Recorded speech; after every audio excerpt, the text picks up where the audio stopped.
Hej og velkommen til Old Man Airsoft. Denne gang er vi på besøg hos Team Lupus, som har en meget stor bane tilgængelig.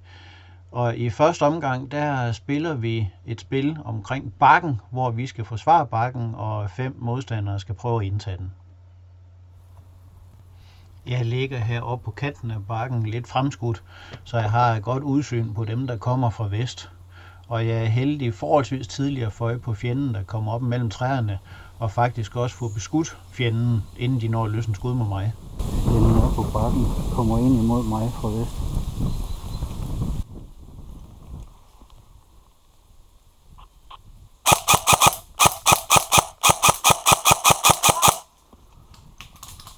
Kort efter bliver en af mine egne kammerater desværre ramt.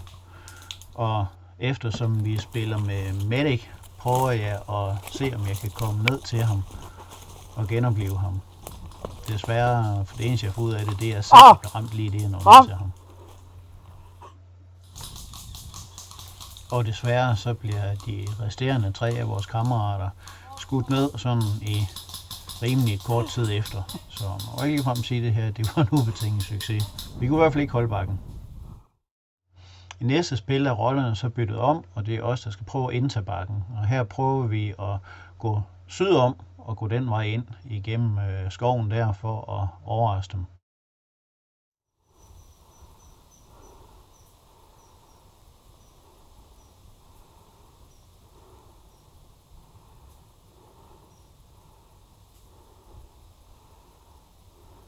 Da vi kommer ind i skoven 100 meter syd for bakken, prøver vi hele tiden at snige os meget, meget forsigtigt frem, så at fjenden selvfølgelig ikke opdager os.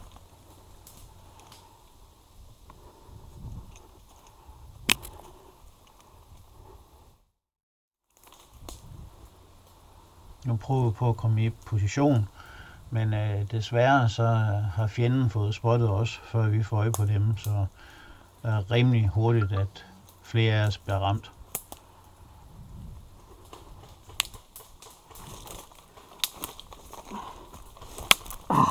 Hit! Ramt! Medic! Hit! Fuck.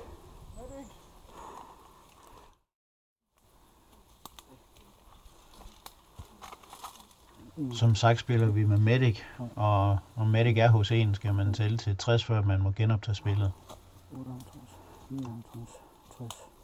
Hvem rykker op til Nikolaj? Så jeg går op til Mikkel.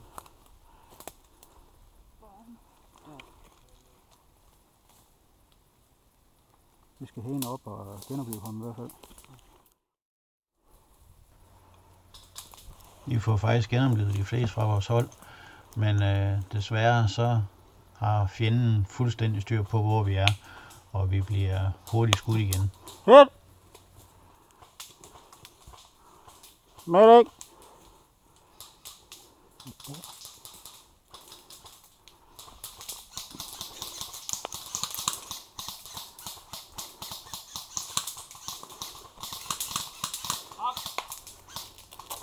Og efter en forholdsvis kort, men ret intens tilkamp, så lykkedes det desværre fjenden at få ramt på os alle sammen, så vi dermed har tabt spillet.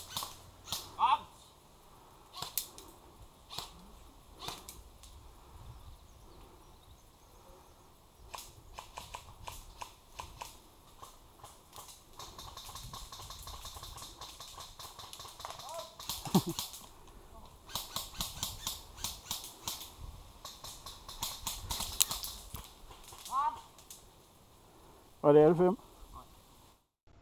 Tredje spil går ud på, at en patrulje går omkring en hytte her markeret med en orange pil, og vores mål er så at snige os op og nedlægge patruljen for at overtage hytten. Som man kan se på billederne, bevæger vi os hele tiden i et utroligt flot istidslandskab, der er meget, meget kopieret. Her er vores forreste mand spottet fjenden, og en af de lidt mere erfarne gutter rykker op for at tage bestik af situationen, imens vores sidste mand automatisk dækker os bagud.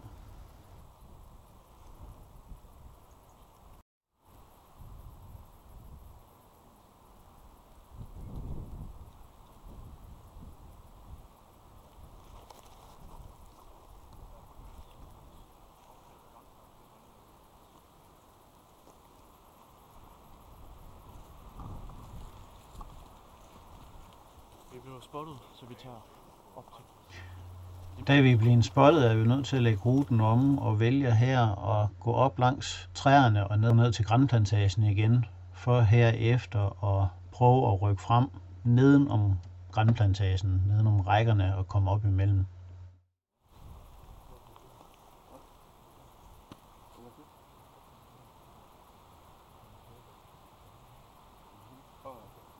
Vi rykker langs med ind i træerne, hen langs med, så dækker jeg herfra.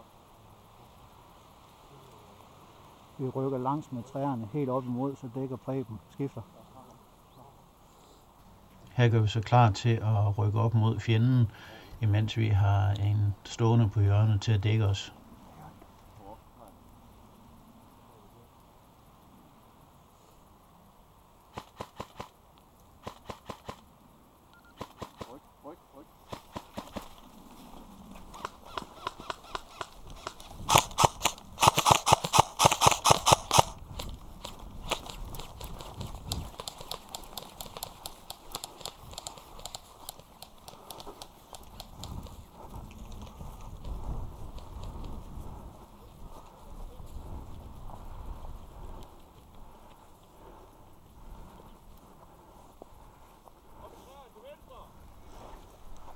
Vi prøver her at fordele os op imellem træerne på venstre side. Desværre så bliver vores forreste mand hurtigt ramt, og vi er lidt i vildrede med, hvor fjenden er henne, for vi kan ikke få øje på ham endnu.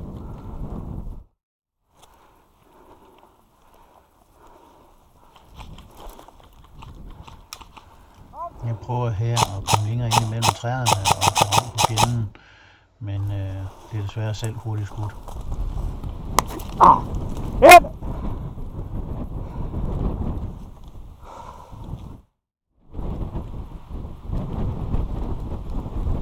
Heldigvis så kommer Medic mig hurtigt til undsætning igen. 2, 3, 4,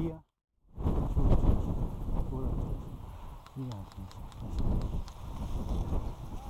Bliv helt nede, Victor. Bliv helt nede. Sørg for at blive helt nede. På det her tidspunkt, der har vi faktisk begået en klassisk begynderfejl, da jeg ikke har overblik over, hvor fjenden er, og heller ikke overblik over min egen teammates er. Så lige pludselig så er man lidt alene i det hele, og det er bestemt ikke en fordel i den her situation.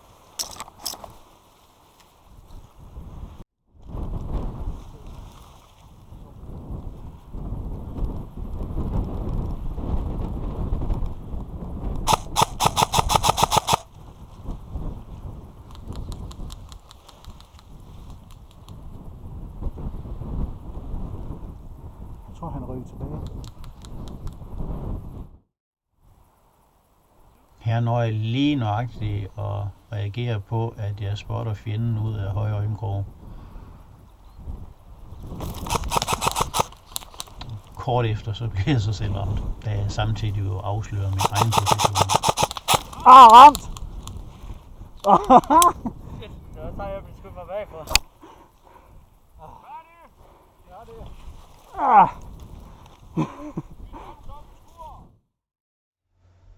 I fjerde spil er rollerne endnu en gang byttet, og det er så os, der patruljerer udsigtspunktet og skal beskytte det. Her nyder vi som nybegynder godt af at have en, der er kendt på banen med på vores hold. Jeg kender dem ret. Så kommer de enten ned igennem græntræen her. Ja. Så kommer de hernede fra. Ja. Jeg tror ikke, de kommer derovre fra. Nej. Jeg burde kende dem. Jo. Hvis du går lidt frem og tilbage, så måske kan spotte op mellem rækkerne her. Ja. Så kan det godt være, at det kan hjælpe med. Ja, den længere hen og så op ad vejen.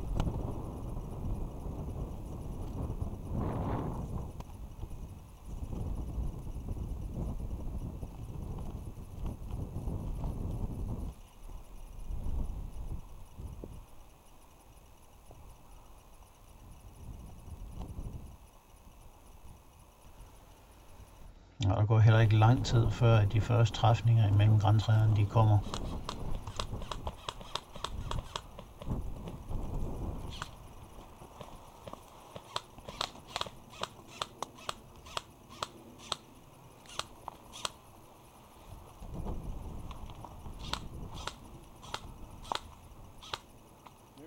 Så kalder jeg bagtroppen.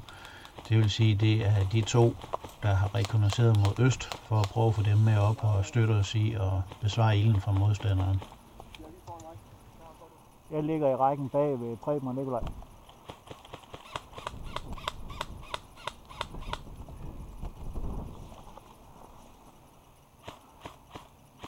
Vi rykker fra huset op imellem træerne. Skift. Det er generelt en kæmpe fordel at spille med radioer, så vi har kontakt, når vi spiller på så stort et område som det her.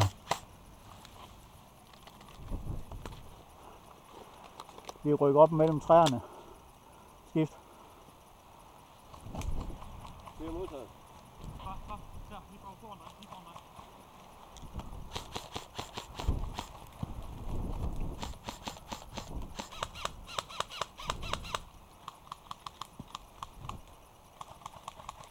Katrine, lige foran dig. Ind i grøntræet. På den langsomme gengivelse kan man se, at jeg er sindssygt tæt på at blive ramt. Kuglen praller dog af på stikket til min powerbank.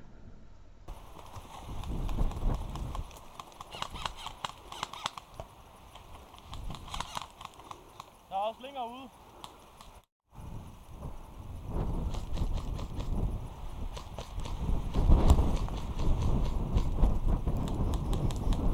Hvor fanden er den henne? Jeg synes, det er svært at danse overblik omkring, hvor fjenden er her imellem græntræerne, så jeg følger egentlig bare med de andre og prøver at dække så godt som muligt.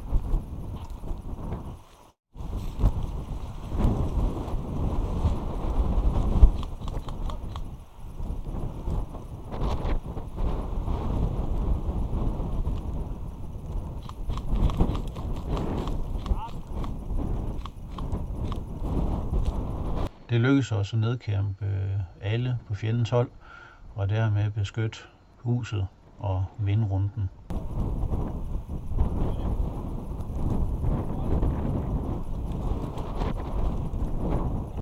I femte og sidste spil skal vi eskortere en VIP imellem punkterne A og B. Spillet går ud på, at VIP ikke må blive ramt, men at fjenden skal prøve at ramme os andre. Hvis VIP bliver ramt, så skal fjenden trække sig tilbage, så vi har tid til at genopleve. Og komme over på den anden side af søen. Hvad? Nej, vi skal over søen. Lige ud og så over i skoven. Her bliver vi desværre hurtigt adskilt af et åbent stykke op mod bakken. Det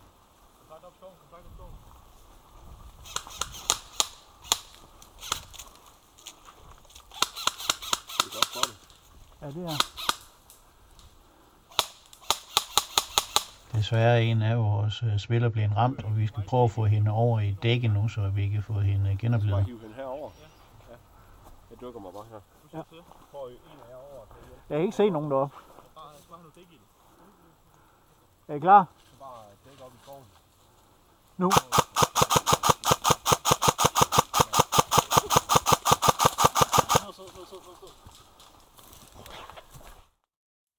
Her kan man se på quizene, hvordan kuglerne faktisk regner ned omkring os. Det regner, mand. En del af spillerne spiller med tracer, der simulerer mundingsild, hvilket giver en super fed effekt. Er det herovre fra, Victor? Ja, det er. Ja, VP ramt! VP ramt! Så skal I trække tilbage. Jeg vil ramme med begge fødder. Og det er på min svamper, der var jeg ingen fucking beskyttelse. Han har lige mistet sine fødder. Nikolaj. Så VP'en skal hive.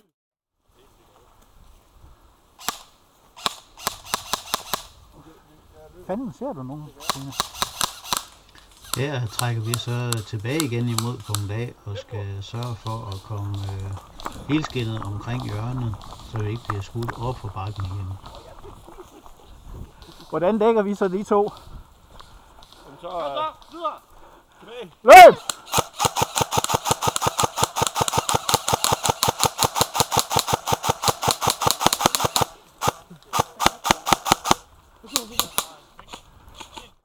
Efter vi har været nede ved punkt A og går tilbage til punkt B og runder hjørnet, bliver vi slemt overrasket.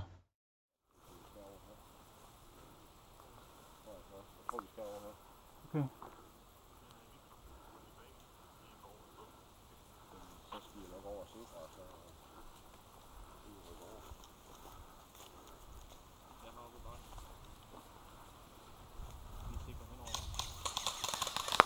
Fedt!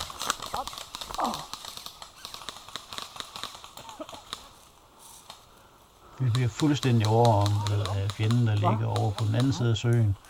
Og vi bliver faktisk alle ramt på nær 2. Og jeg prøver at agere medic og få trukket Nikolaj ned til mig, så jeg kan genopleve ham. Jeg trækker dig herned, Nikolaj. Ja. Katrine, Victor. Katrine, kan du give mig dækning? 3, 2, 1, nu! 1, 2, 3, 4, 5. Ja! Fedt!